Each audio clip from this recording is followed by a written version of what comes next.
Hello, everyone, and welcome to the Self-Reg Show. I'm Susan Hopkins. Super excited. This is my first one that I'm recording from my new home in Nova Scotia. Well, my old home. It's where I'm from originally.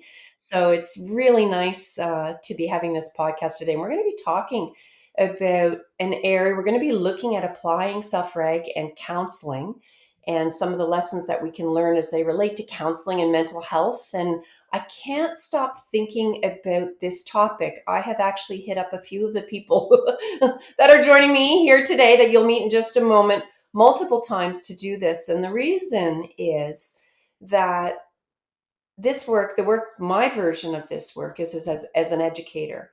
And it is working with all kinds of different populations, but it's always as an educator, not as a clinician. And although we have many clinicians in our fold, we get asked all the time. And I wanted to share a story just to get us started here today, and then I'll introduce my very special guests. So I was doing a presentation in Ontario. Sorry, it's blanking on me where I was. Oh my Lord. Anyway, I was in Ontario on Saturday, and just about an hour's drive from Ottawa. And it was a group of early childhood educators, a couple hundred, and they were terrific. And I spent a half day with them. And at the end of the day, and this is not unusual. So this is not unusual. It was just one that hit me really, really hard. At the end of the session, it's lunchtime, and an ECE comes up to me, and she's young, maybe in early 20s, and she's having a really hard time talking. I can see the signs of stress all over her. Like I can see, and this is as an educator and a presenter and a teacher and a human, you can see that she's stuttering. She's having a hard time coming up with the words. I can see the redness coming up in her face. And she's very jittery. And so I know she wants to talk, and we've got this room full of people behind us. And so we were in this beautiful place. I take her for this walk. I said, like, we could walk right out the doors, and we were on I guess it's a river system, the St. Lawrence system, and beautiful trees, and it's fall here, so just gorgeous. And we just start to walk, and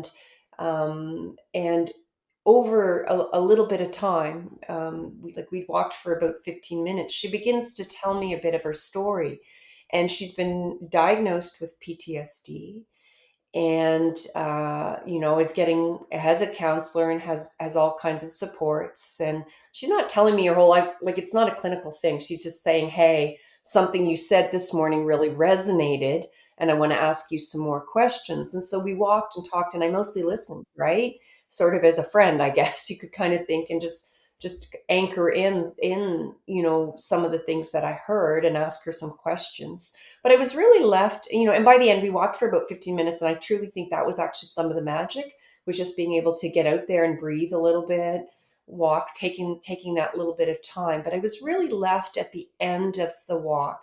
I felt good when we went back in. She felt okay. I told her I'd send her a few things to read that might help. We talked about self-reg and stressors, and we talked about restoration, and she told me about some of the things that worked for her and some of the things that she noticed. But she also asked me this question along the way. She said, I'm working as an ECE, and I can feel it welling up in me sometimes. And I lost my temper with the children the other day, and I don't like to do that, and hard on myself, and all of these sorts of things. So that's a whole lot for me to be opening with today. But it's the reason I wanted to have this conversation. So I know there are many counselors out there that would know exactly how to deal with that. And many educators, we do, as educators in schools in particular, you're helping young people with things like that all the time, and it doesn't cross these clinical bounds. But I feel there's this huge gap in our knowledge and in self-reg, the applied self-reg. We have the wonderful Paula Jurazic, of course, with us, and others. But there's this gap in people understanding. They're like, okay, I love self-reg, and it's a little bit of my education, and I have these degrees or these certifications, or I'm a counselor, I'm a social worker, and I really like the idea of marrying these two together, and people wondering, okay, what does that mean? What does that look like? How might it show up if you had been the person that was talking to the young person that I met, uh, that I met at this ECE conference? So with that, I'm going to just say, so I'm clearly looking for you to have all kinds of answers for me, just a little bit of pressure. We're going to have a great dialogue, and I'm sure there's there's lots of learning for many people along the way, but that's the one that's in my mind today. So I'm going to turn it over to each of you to say a hello and just tell everyone a little bit about who you are, a little of your story, where you're coming to us from. I'm Joel Gunzburg. I live in Sandy Spring, Maryland, just outside of Washington, D.C. I've been in social work. I got my social work license in 2003, my clinical social work license. I graduated from school in 2000 from University of Maryland. And, I'm looking forward to this conversation because there's so many deep levels to where self-reg became the language of a lot of the work that I've been doing as a therapist slash school counselor for decades. Lovely. And I chose Joel because Joel's been on the podcast before as in his education hat, working Yeah. in schools, but also for those of you that are listening to the audio version of this, he has a lovely sign right behind him that is a great one for all of us in any podcast we do, and it's Reject Hate. So it's a pretty good starting place. Let's go over next to Trisha. Trisha. Hi, Susan. So happy to be here. We've tried to get this to work since the summer, I guess. And happy to be here among friends and colleagues as well. My name is Trisha Mendoza. I'm a social worker and also a consultant that focuses on self regulation for a small French language school board down here in Southwestern Ontario. I am a forever learner. I am a daughter, a friend, a partner. I have my undergrad in criminology and my master's in social work, which is where I met Ines. Um, and I have always had a soft spot, and I've talked to you, Susan, about this previously, for the marginalized kind of youth and families in our system. So I've done a lot of work in that field, working with youth in conflict with the law, youth in residential care facilities, youth in children's, like involved with children's aid, and really, really loved that work. These tend to be youth who don't get a lot of support and services because they can't access them if they're paid services. So, providing that support to that community, that group of kids, is really important to me. And yeah, and so now I wear two hats, just like Joel: day gig and the evening gig, where I do some work in private practice as well. Happy to be here. Lovely. Welcome. Inej. Thank you, Susan. It's really nice to be here. I am here because of Trish. I started with Self-Reg after she spoke so highly of it.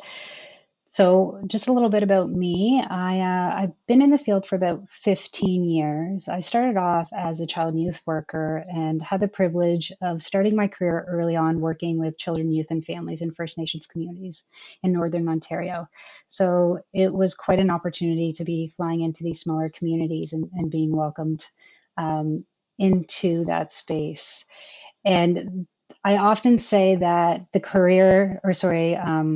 field has really guided my career. So every step of the way, something has happened that has led me into a different direction.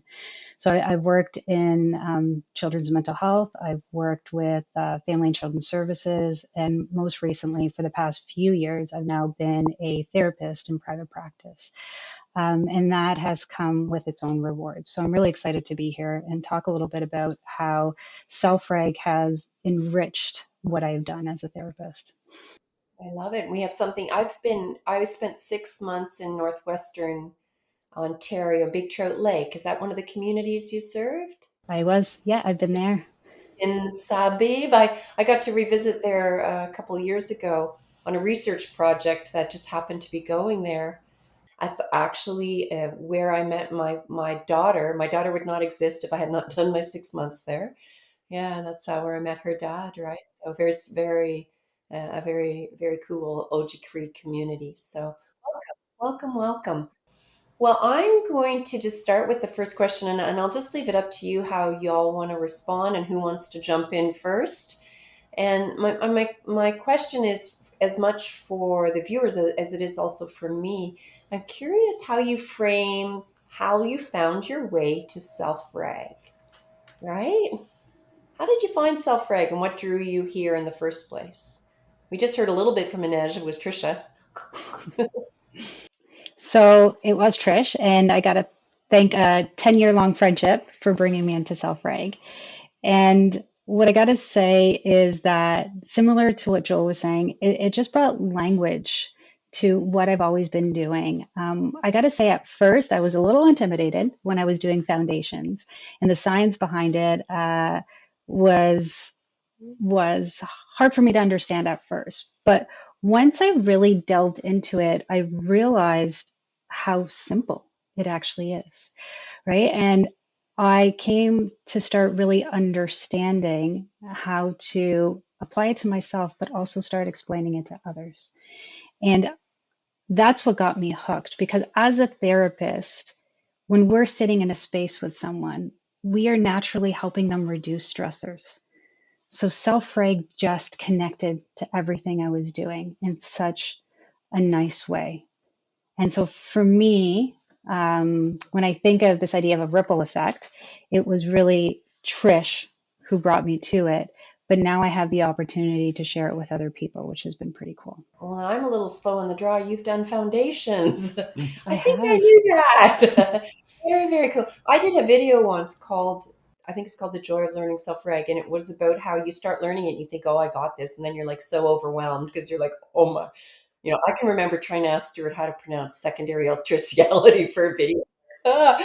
And then it gets easier again. So it's not that the science gets lighter, but it's you start to kind of think along the story of things. And I'm just before we go to whoever's going to respond next, I have to say of all the professions I've ever worked with, the profession that tends to have people that are most naturally aligned with self-reg is social work.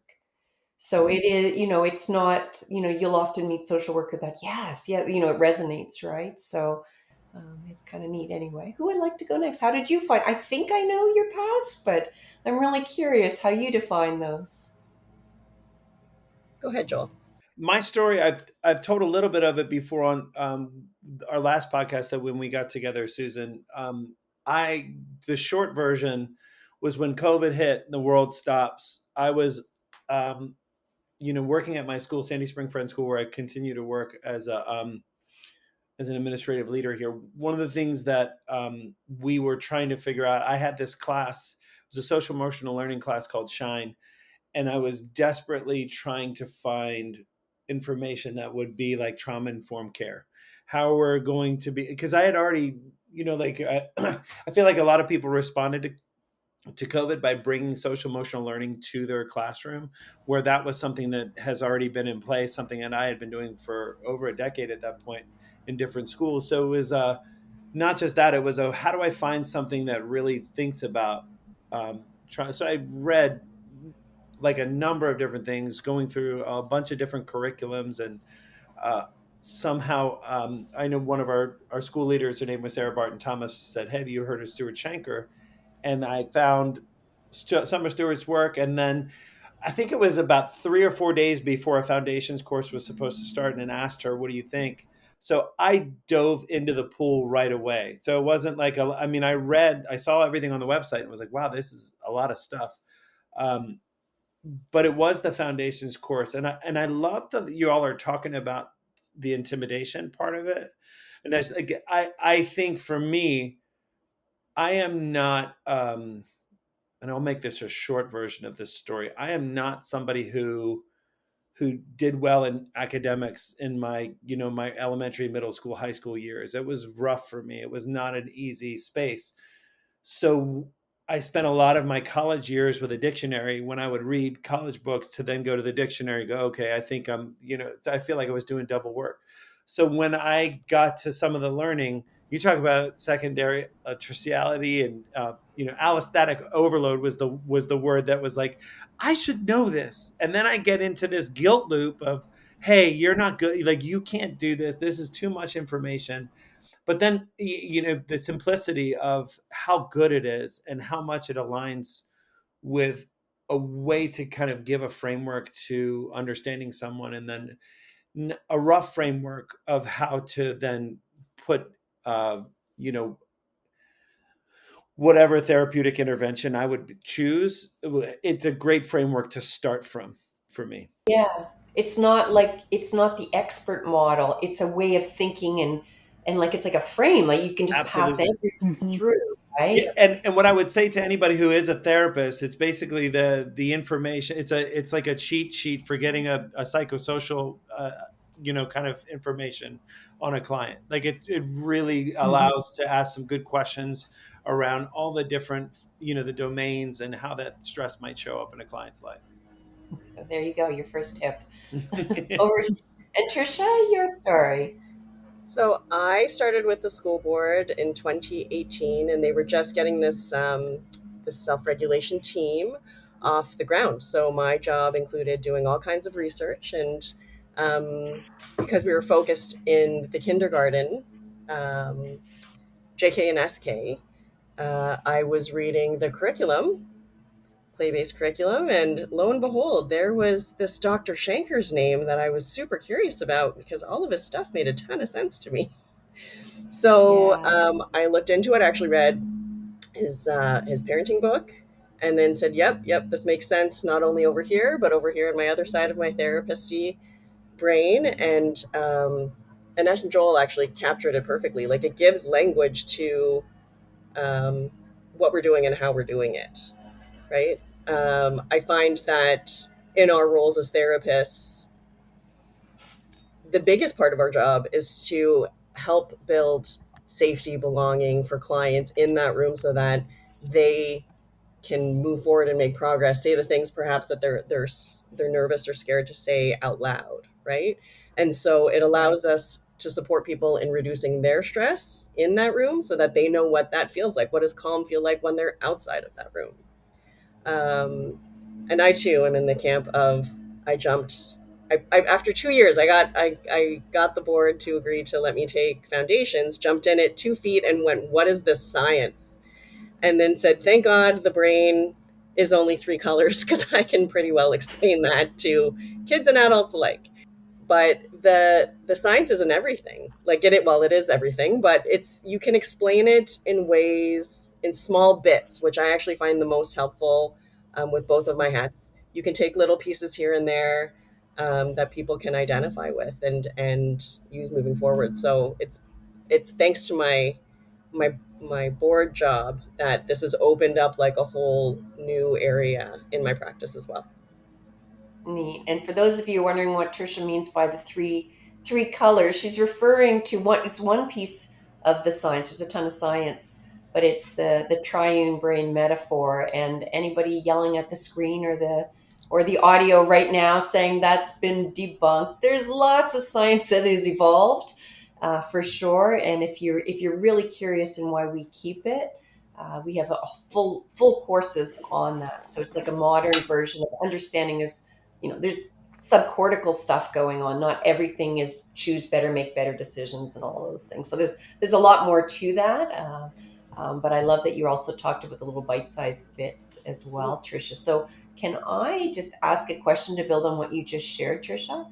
So you said that you use self-reg is really helpful in what you're and if I, by the way, use any language that's not accurate, correct me with the right language, okay? So I'm really here. Teach me around this, but I'm thinking you're talking a bit about like the therapeutic relationship, but it's also how do you start meeting with someone in the first place? Because that's what you talked about, creating sort of that sense of safety in the very beginning. I'd love to hear a little bit more about that, what that looks like, how you do that. Is there any kind of concrete ideas? And remember, we're speaking to counselors, but we also have people like me who are non-counselors who can learn from this as well. So if it's okay, I will share a story from our master's program, Anesh and I, and we've gotten permission from our professor to share this story. So we had this incredible professor whose name was John Boyd in our first year of our master's program, and this is one of the first classes where I actually met Anesh. And that class, we say, is like magic. It just ended up with the best teacher and the best group of people and an incredible sense of belonging. And it was from day one. And we gleaned a lot of things from that class. But my biggest takeaway that has led my practice and my work has been, when in doubt, instill hope. And so it will happen where you are in a session and you're not sure where it's going to go. And there can be some big feelings and some big problems we can't solve in 50 minutes. But if you can leave a client with a sense of hope, then that client will return. If you build a therapeutic relationship built on trust and belonging and safety, then that client will return. And so that has been one of the guiding principles of my entire practice. And when I heard it, I went, in the same way that when I kind of got to know Self-Reg more, I had the same sort of aha moment. Yeah, Anesh, did you want to add anything to Yeah. that? Yeah, I mean, just to add to that, like I think for me, that has always stayed with me, this idea of instilling hope. And then here comes self-reg into my life, and I'm able to merge the two in session, which has been eye-opening in so many ways, but has created a space that I've never been able to create before. um, I was able to think, okay, like if I take the message of instilling hope with the idea of the framework of self-reg, what can I do with this? And I mainly work with children between the ages of, I'd say, 6 to 16. I do see some older, but 80% of my practice is from 6 to 16. And when I'm working with young folks and their parents, I often start sessions with one phrase. And the phrase is, tell me about what makes you, the child, awesome. And with that phrase, there's a big piece of paper on my desk, and I write the child's name, and we come up with all of these things from about what makes the child awesome. The parent or guardian talks about a lot about, like, okay, the child is kind, the child is energetic, and there's so much learning in just that phrase, where I'm able to gather information about the likes and dislikes, where later I will use to reduce and restore.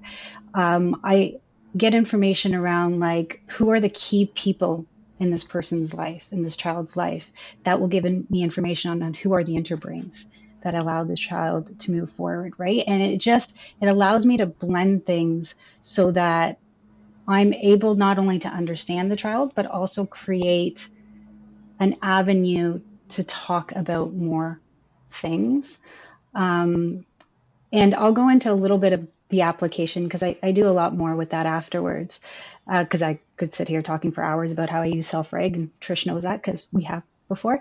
But it's the idea of strengthening that mind and body connection, and that is what I really like about self-reg, is that I'm able to sit in a room, and after we do this, what makes you awesome, we're able to then start talking about what makes you feel calm and what makes you feel not calm. And because if we don't know what makes us feel calm, how are we ever supposed to get back there to when we're not and we're feeling dysregulated? So for me, it was the blending of what John Boyd said and listening just to Stuart explain things in a way that just made sense. Sorry, I know that was a long answer to the Oh, John it's Boyd. that's why we're here, and I'll go to Joel in just a second. I just want to make a couple of comments on what you both shared. So one thing is that, well, first of all, thanks for shouting out to that very special professor. That's lovely, that honoring him. That's ripple effects, right? But this and the idea of instilling hope. There sometimes people feel uncomfortable with the idea of being too fluffy, or their toxic positivity. That's Mm. different from what you're describing here.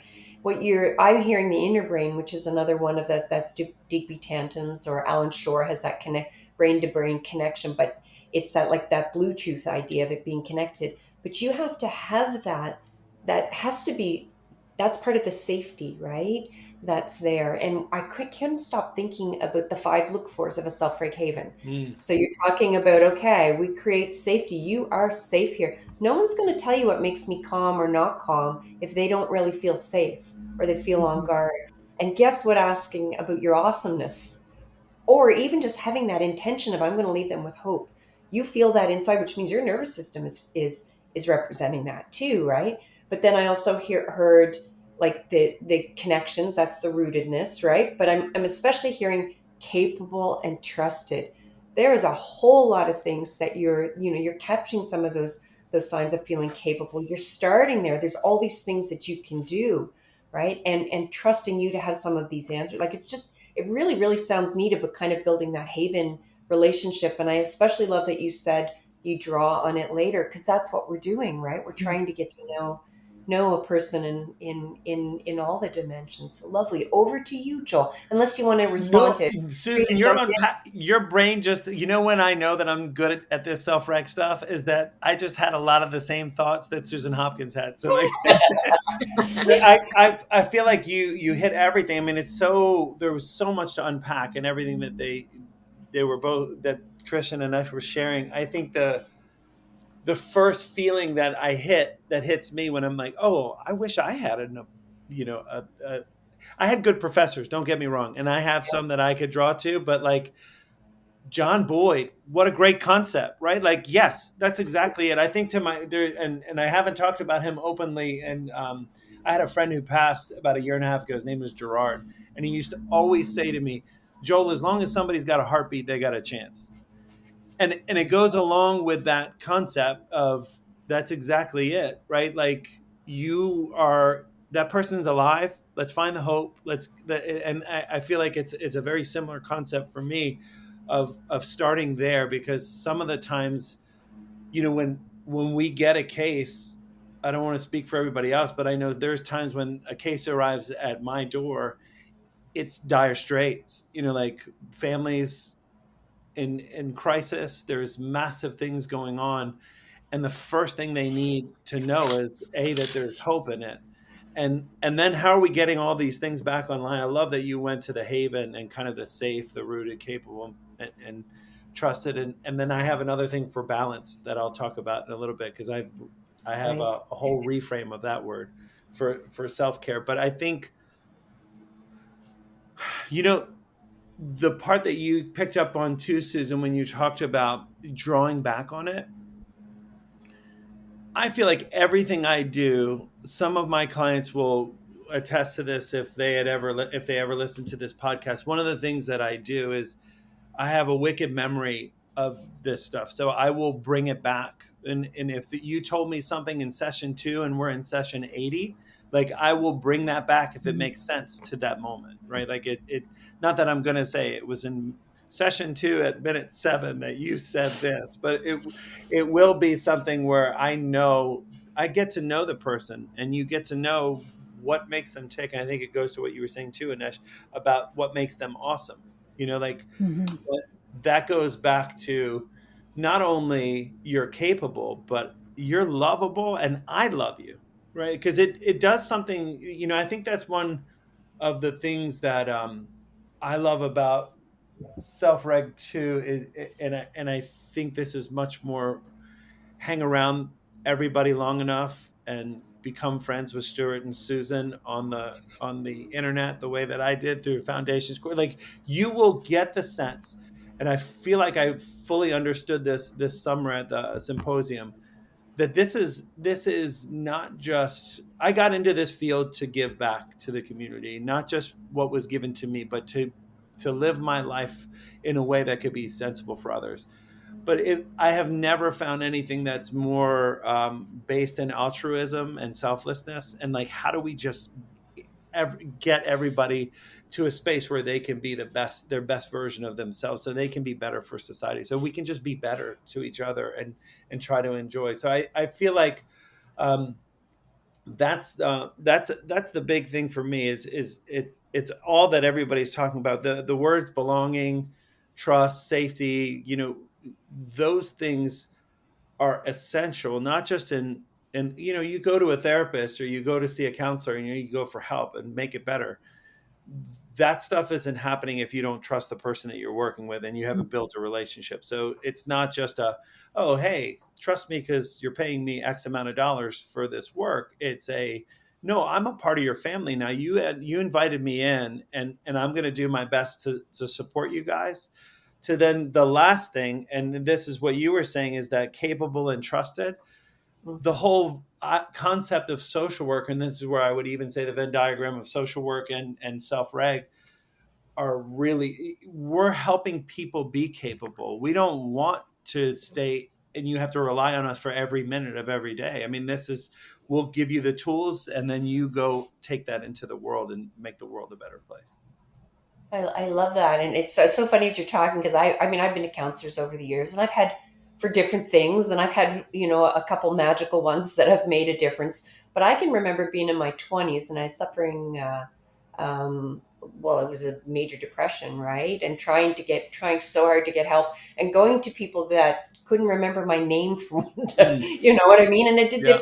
went to different, Yeah. I definitely went to counselors, but I tried, and what that felt like, I just remember I can almost feel myself feeling small in a chair, right? And so there is I said some nice things about the professions, but it is also depends on the person on the other end of the chair too. And it's interesting how important it is to really develop that sense of you matter.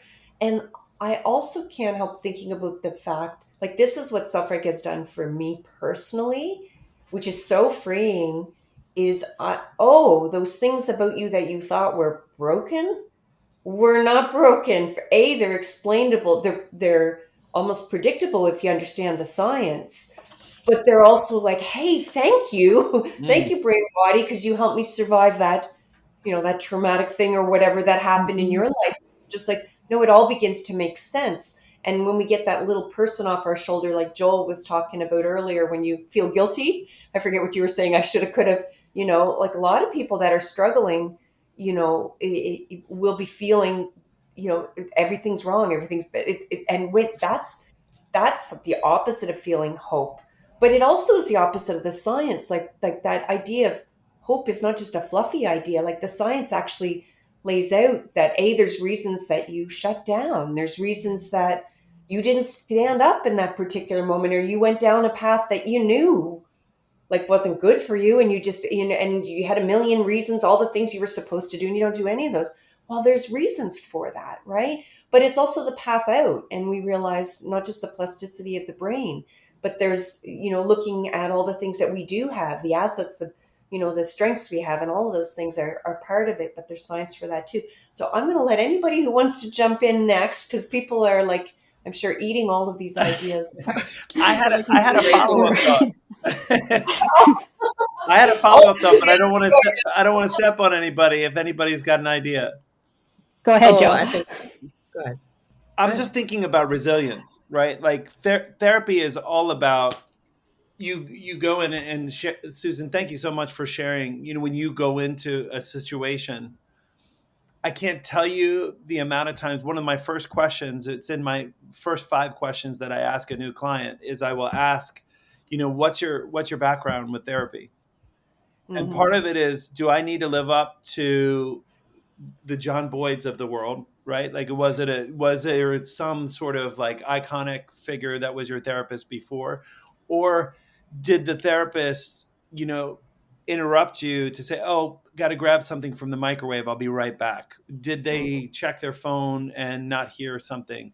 Did they say something about, "Well, how's your father?" "Oh, don't you remember session 1? I told you the whole reason I'm here is my father passed." So, like, there's a number of people who get lost, and I think when you go to therapy or you're going to get help for yourself, even if you take someone who's taking the route of, I'm going to try and better myself, you start looking at, the world tells us that we need to be resilient and keep, like, as it's this definition of one thing. And I feel like the resilience course that I did with the Merit Center helped me reframe. Like, you said the word, and this is what made me think of it, Susan. You said, I was broken, or I felt like I was broken, and a human being doesn't break.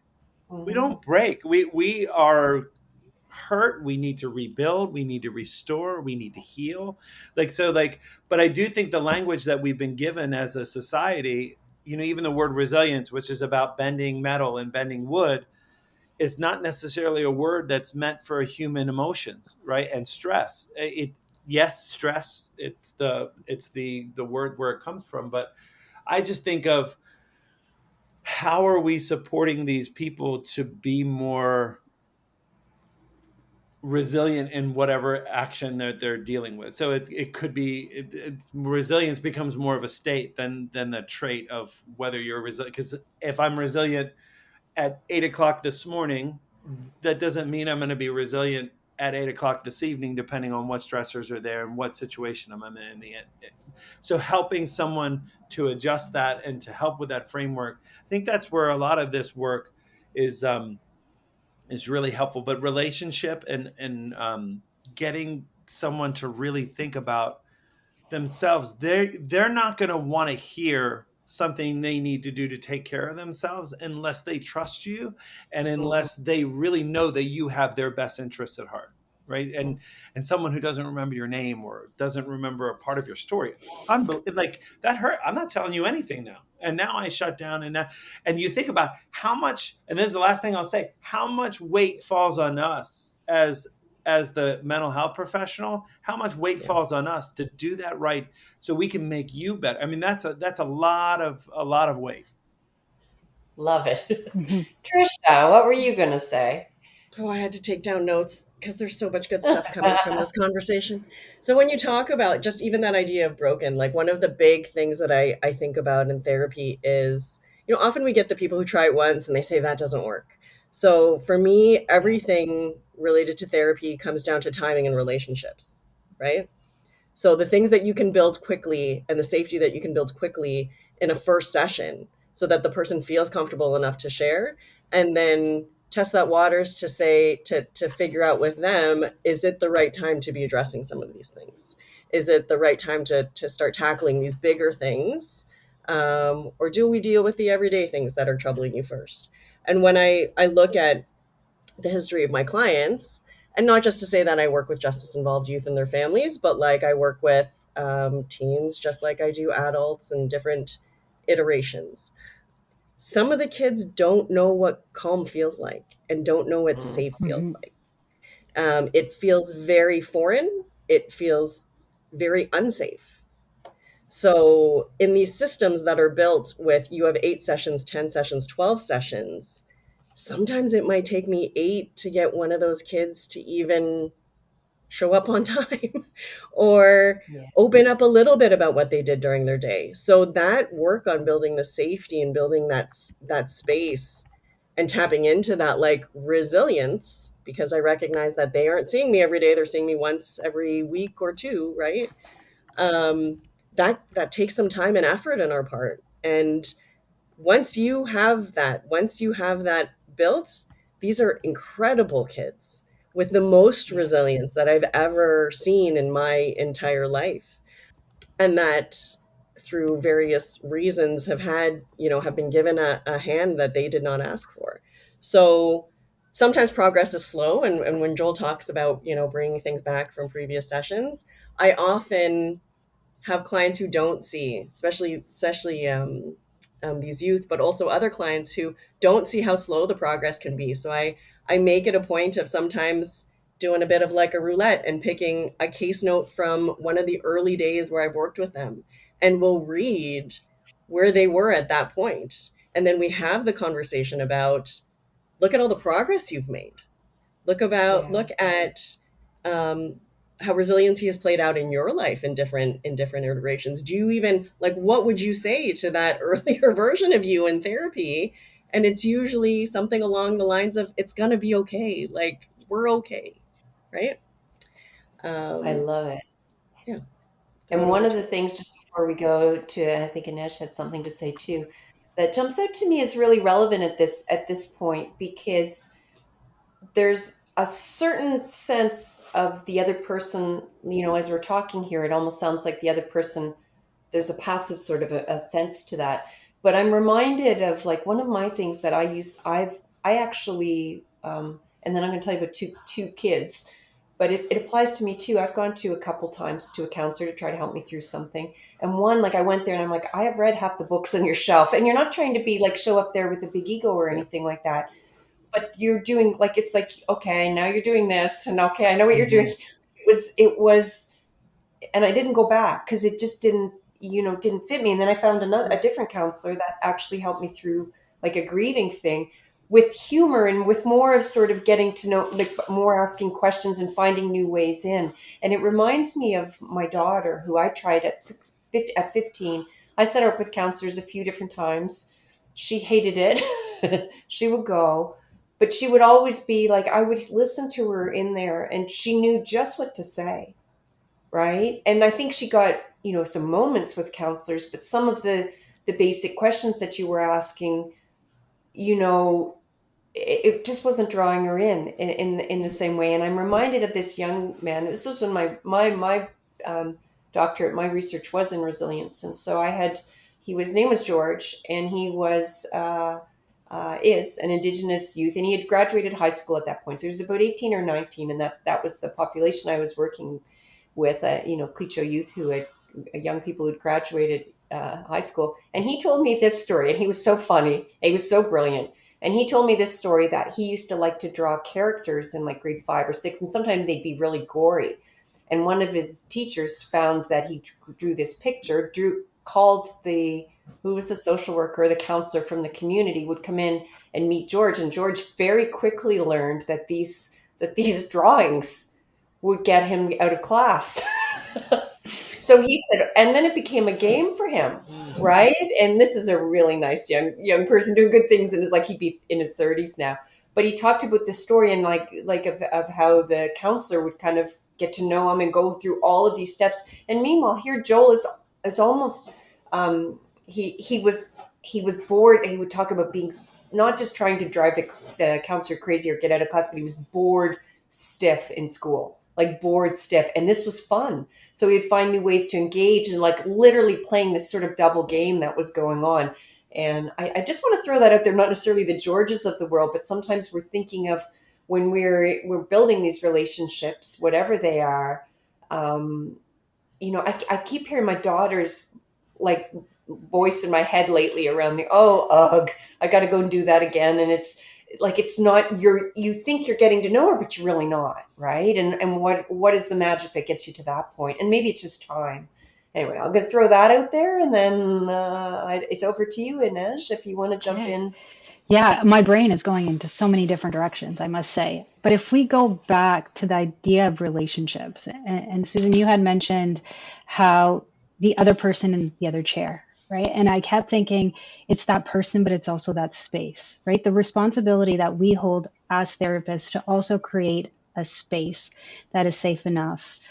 And I think of my like physical space, and I'm very big on this idea of everyone needs to feel a sense of belonging, but it's not my responsibility to also say what a belonging is going to feel like for someone, right? So I try to have things like video games in my office, board games. I remember somebody had mentioned once that they like lemons, so I brought a picture of a lemon in. So I try to create like a space that allows for comfort. My door is full of stickers because a lot of the children and youth I work with like stickers. So I ask them if they're willing to pick a sticker and stick it on the door, because that space is not just for me. That space is shared between the two of us. And so anyone that comes into that room, I want it to feel safe and safe enough for them.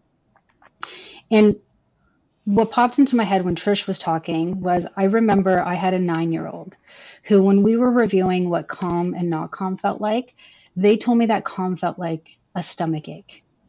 I knew in that moment that we had to do a little bit more work on just what safety is for this individual. Because if we didn't stop there and I continued on with the other self-reg things that I had in that moment to talk about, it wouldn't have worked. We needed to come back to what does calm feel like? What does not calm feel like? Because again, how are you going to get back to feeling calm if calm feels like a stomach ache? You're not going to want to be in that place. And so I think about the children and youth that I work with and how it's very individual. I might have an idea of what I want to bring to session. I might have prepped, but one moment is going to change the entirety of that session because we show up for our clients, right? We show up for them. So what they need is what we need to do in that moment.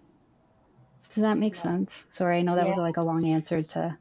No, it was lovely. Ooh. And I know, it's when you're talking about Trisha initiated that conversation and you're carrying it over there Inej, is this idea of um, our young people, many of us don't know what calm feels like. And it doesn't feel good. And we use that, the Thayer matrix is one of those self-reg tools that we use when you start bottoming out in energy, like literally glucose, like literally what would make you feel good, and your tension, physical tensions, just through the roof. And what you need most is to a little bit of restorative moments, and that's not just sleep. That's a walk, a look up at the sky, time with it, something that being with someone. There's all kinds of ways that we get those little bit of restorative moments in. But what do you do instead? You go and have your energy drink, or you go and get on social media, or you gossip about your friend, or you get in a fight with your partner, or you whatever it is that you do, which is the very opposite. It gives you the jolt. You get more of the chemicals that will make you feel energized again, but that's not real energy. It's a stress response, right? So important to learn. Like, one of the things I try, I don't know if you've ever done this, but people will ask me in an education setting, how do you help someone understand calm if they're never, they're calm? Well, we don't do it with words, right? And like, I'm a lot more talking about calm as homeostasis, because people misunderstand that you mean, oh, everybody go to a Zen yoga studio. It's balance enough that I could actually think, right? And feeling, it's about that. But one of the things that I've done with especially younger, like either children in the early years or in K1 2 kind of thing, not just though, but is when I'm working with educators, look for a moment of relative calm. Okay, so if this is a child that is and always in that, you might think they're never calm. But if you really look closer, you're going to see some moments when there's more calm, right? And that can be a teachable moment. We have unteachable moments and teachable moments, right? And that can be, hey, that can be a moment just to even just draw awareness to notice where their breath is or what have you. I use my exhales a lot. So if I'm sitting in front of somebody that's hyper, I'm just like trying to slow my breath down as much as I can. I'm going to throw that back to you. Who would like to jump in next? We're like going in so many directions. It's amazing. Well, you know what I'm thinking when you say that, the word balance, right? Like any word that we throw in for self-care or any of it, and even those are words, I feel like everybody's Yeah. going to have a definition, right? So I everybody's have going to. people, I'm sorry to No, interrupt you. no, go for it. I have people, like, in my speaking events, talking about self care is almost taboo. Yep. And I still do it, but I have to be careful how I frame it, because nobody wants to get these, that there's a misunderstanding of what self care is. Like, for me, it's also boundaries of self care, right? But there's like, people feel like, I'm so overstressed. You're giving me a million things, and you want me to go have a bubble bath, right? So self care is a funny word that we have. People have so I get asked to not bring it up, if you can believe that. No, it makes sense. And I don't know if you've ever read the book. There's a book by Pooja Lakshman. It's called The Real Self Care. It's brilliant book about exactly just this, just that there's so many different ways. It's $1 billion industry, right? That people are and no disrespect to anybody who likes a scented candle, but that scented candle is not going to, necessarily solve my grief issue that I'm dealing with, or my family structure issue that I've got. So, okay, you can tell me go relax and get to calm or balance, right? So that word balance for me, I feel like it took a massive reframe a couple of weeks ago, and it didn't even. I just feel like stress is showing up everywhere, right? Stress is going to be part of our lives, no matter whether you like it or not. It's there. It's part of what we deal with life. It's just that stress is going to be present. It doesn't have to be good, bad. It can be indifferent. It can have impact. But I really feel like self-reg is balance, right? Hmm. Like it is where I am. Like I've explained this enough times of the the dimmer switch, we have to let our light get to what's needed for whatever activity. Or, I like to talk about what degrees I prefer in a room. I feel like all of those analogies work, but I feel like the whole concept of I'm feeling stressed, I'm going to get to balance whether I'm choosing to do so or not. Like, there will be some things that are just like, I'm thirsty, I will try and find a way to, my body will tell me when I need to drink water. Whether I approach drinking water in an adaptive way, or thirst, I'm drinking water, that's the healthy, balancing act that I need to get back to homeostatic balance there. If I drink Mountain Dew, my brain is tricked by drinking a liquid, but I've now introduced a whole different level of different things, and no disrespect to whatever that is. But if I'm choosing that as my way to thirst, it may be maladaptive, right? Like, so it's one of those where I have really started to look at getting to balance doesn't necessarily mean that you're doing it in a healthy way, It's neat, and right? I mean, it's really the idea of what self-regulation. Not everything is choice, and if even what you just said about choosing the Mountain Dew, I don't know if Mountain Dew is the example, but there be moments that you can choose it, and then other moments with whatever vice you use yeah, that it's more than you can handle, right? And so it's your body choosing for you to keep you in that balance. I'll tell you too. I once asked Stuart which of the five, or someone else asked him which of the five look fors he thought was most important, and he said balance. So it yeah, was really interesting because I was pretty like I would have assumed he might say safe, right? But yeah. no, the balanced, really neat. Well, and our brain is Um, constantly doing it, right? Like, we're constantly seeking balance, whether we know it or not. And I think having someone to sit and check our behavior with is a really useful strategy of saying, hey, you know what? This is something you're doing. Well, that one might be a little bit dangerous. And here's one why, right? thing that I'll say too is like sometimes people get self-reg mixed up with mindfulness, and they can be totally connected. But a lot of people think of a mindfulness as sort of an Eastern practice where it really is about being present Yeah. in the moment. And I'm just going to share. I'm going to try not to make people dizzy here, but I'm going to just show you an example that, like, I think it's really taking the time to do things. So you talked about scented candles, which it's really interesting because, like, for my daughter loves scented candles. I have asthma, so they'll often trigger me. But here's my version, which is it's very regulating for me for a whole bunch of reasons. So you're gonna like. I apologize if this is going to be make you dizzy, but you see that this is sitting on. It looks like a giant ice cream Yeah. cone. Yeah. Hmm. So what this is lavender.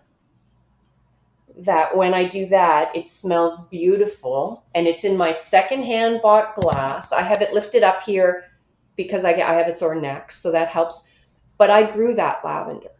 And so I love the sense of it. I'll put my fingers in there sometimes when I'm trying to sleep. But the very fact I grew that lavender, I harvested that lavender, it gives me this lovely scent that for me, I really like, and it doesn't matter to me.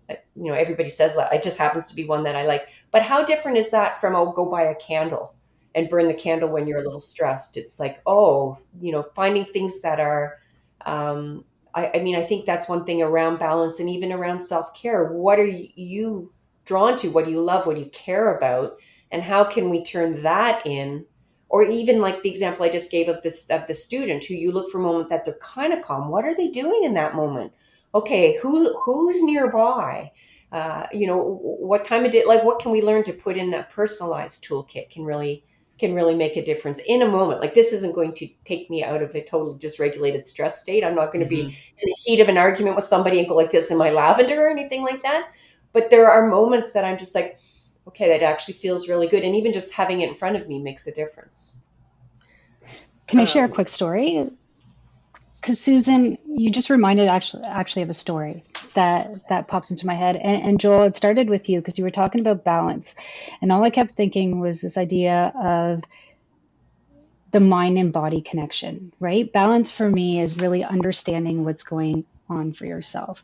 And Susan, I have you to thank because I often use cooked and uncooked spaghetti in order to explain what tension feels like in the body, right? And we go from there and we start talking about what stress is. And, stress is anything that involves us to use energy in order to maintain that state of balance and functioning. And I was working with, at the time they were in grade two. So it's grade two and their parents. And we had gone through the 5 domains, and the parents were getting really good at understanding, okay, what are some stressors, hidden and overt stressors that are causing this child to have these very big emotions in unhealthy ways.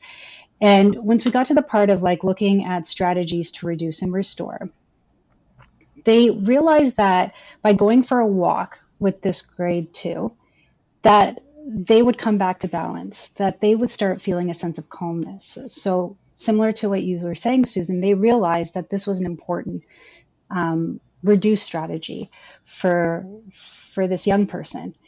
What was even more amazing is that this young person started to recognize what was going on within themselves, and they would one start asking for walks. And then bad weather hit and they weren't able to go outside because it was raining. So they came up with the idea themselves to go for walks with inside the house. They figured out a way to continue that strategy for them.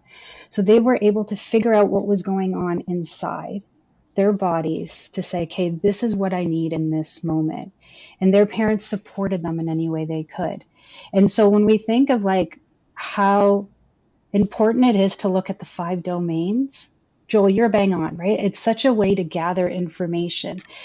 But then I look at just looking at tension and teaching about what is going on and starting to learn about what is going on in your body. You blend those two together, and that's the simplicity of self-reg. Mm-hmm. Mm-hmm. I love it. So we're just coming to the end of the first part, and you'll have to join us for the second part when we'll continue on with some of these and then begin to think about also the well-being of the adults involved, which is a really important piece as well.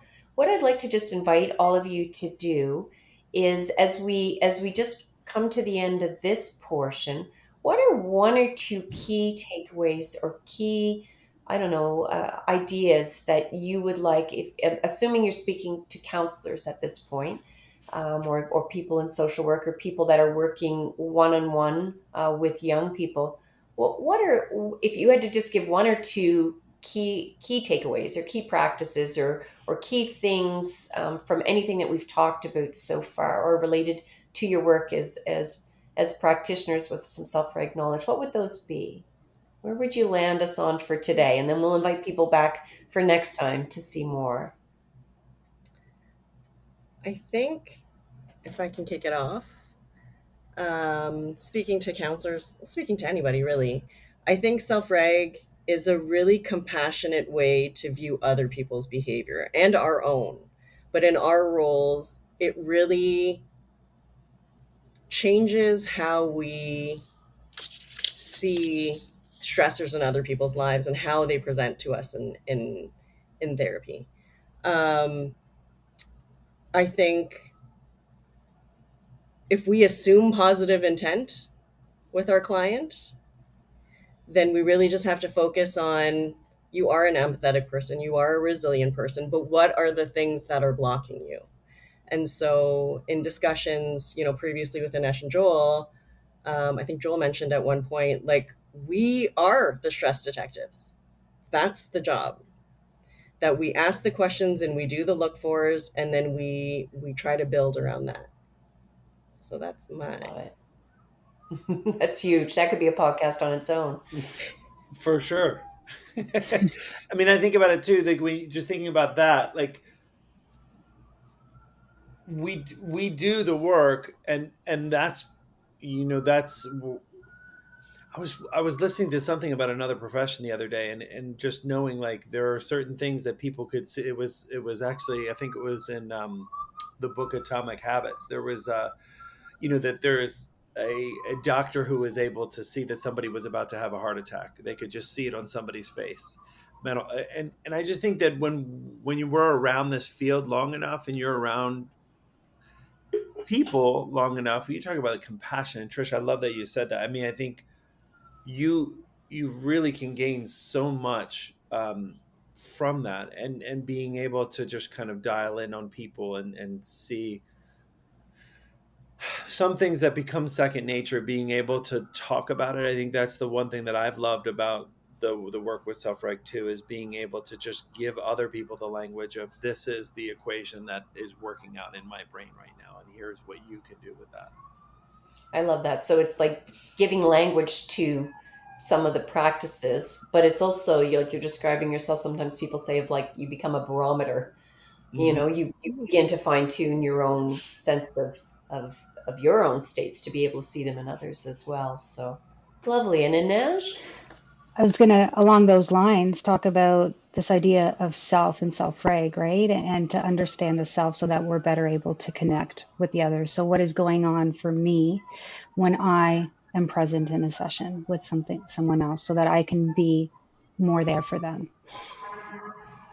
I love that. And how huge is that? I once had a colleague, Karen Braun from Alberta, say the goal is not me.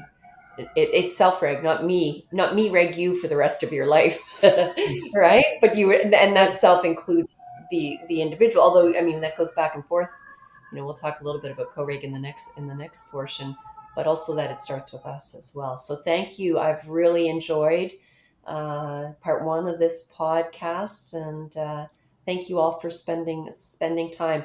Everyone that's out there listening or viewing, be sure to join in for part two of this session. And we really invite you to share the podcast, to ask your questions, post some comments. We'd love to hear back from you, especially if you have ideas, that big questions that maybe you would like answered, or more questions that could lead to future podcasts down the road. Take care, everyone.